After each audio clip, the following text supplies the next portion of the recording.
सबसे पहले हम लोग ये चैप्टर का नाम जान लेते हैं कि इस चैप्टर का नाम है लंबवृत्तीय बेलन। लंबवृत्तीय बेलन अंग्रेजी में राइट सर्कुलर सिलेंडर। ठीक, सबसे पहले ये लंबवृत्तीय बेलन को ही बेलन के नाम से जाना जाता है, बेलन। ठीक है ना, तो ये बेलन को अंग्रेजी में सिलेंडर कहते हैं। सिलेंडर इसका परिभाषा में लिखे हैं, जब किसी आयताकार सतह में एक भुजा को स्थिर रखकर घुमाया जाता है तो एक पिंड बनता है जिसे बेलन कहते हैं। जैसे आपका अगर कह दे कि एक पेपर है, ठीक है ना, एक कागज है और उस कागज को सपोज दैट आप, ये कागज आयताकार कागज है, ये अभी देखिएगा तो ये कागज कैसा है जी, आयताकार है ना। तो इसी पर हम परिभाषा इसको लिखे हैं, ना किताब का है ना मतलब किसी चीज़ों से लिखा गया है। ठीक है ना, ये देखिए आयताकार क्या है, सतह है। इस आयताकार सतह को मतलब एक भुजा यानी ये भुजा को स्थिर रख करके इसको इस प्रकार से घुमा देते हैं। ठीक है ना, इस प्रकार से घुमा देते हैं, एक भुजा को स्थिर रख करके ऐसे घुमा देते हैं। ठीक है, इस प्रकार से घुमा देते, तो ये जो अब आकृति बन गया ये बेलन का आकृति बन गया।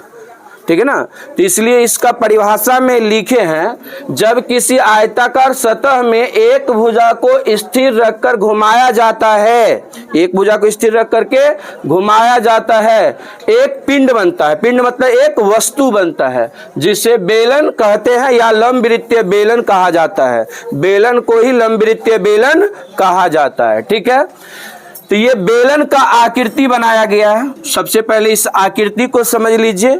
ऊपर में आपका वृत्त के रूप का है, जो कि आप यहाँ भी देख रहे हैं, ऊपर में वृत्त के जैसा आकृति बना है, नीचे में भी वृत्त की आकृति बना है।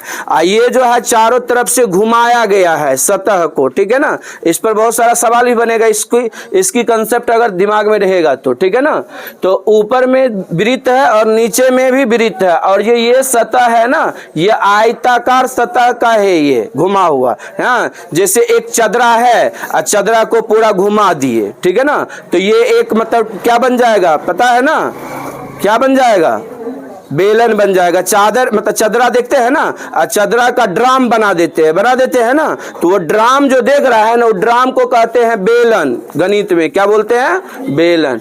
यानी वो चादर का ही बनाया जाता है, चदरा का बनाया जाता है ना। चदरा एक लंबा होता है, उसको घुमा दिया जाता है, पीछे से एक सतह लगा दिया जाता है, ऊपर से भी एक सतह लगा दिया जाता है, तो वो बन जाता है ड्राम, टंकी। ठीक है ना, और उसका हम लोग उपयोग करते विभिन्न चीजों को रखने में, जानबे करते हैं। तो वो एक देख रहे हैं ना, ऐसी आकृति है, तो ये क्या है, बेलन है।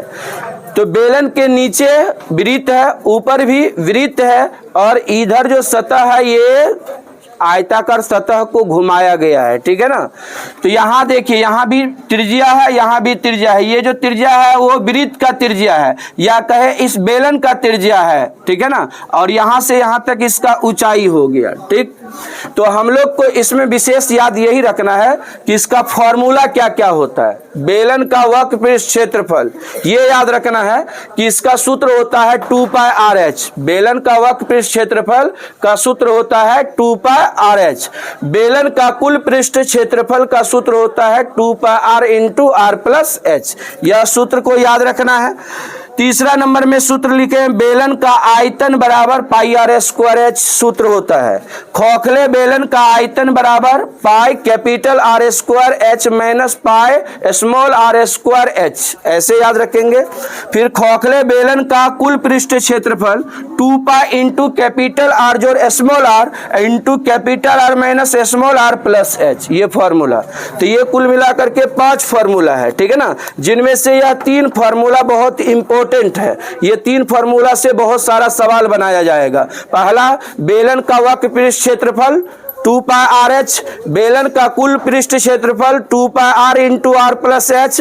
तीसरा, बेलन का आयतन बराबर πr² h। ये 3 फॉर्मूला को आप अवश्य इसको याद कर लीजिए, ताकि आपको सवाल बनाने में दिक्कत ना हो। ठीक है ना, तो ये आपको याद कर लेना है।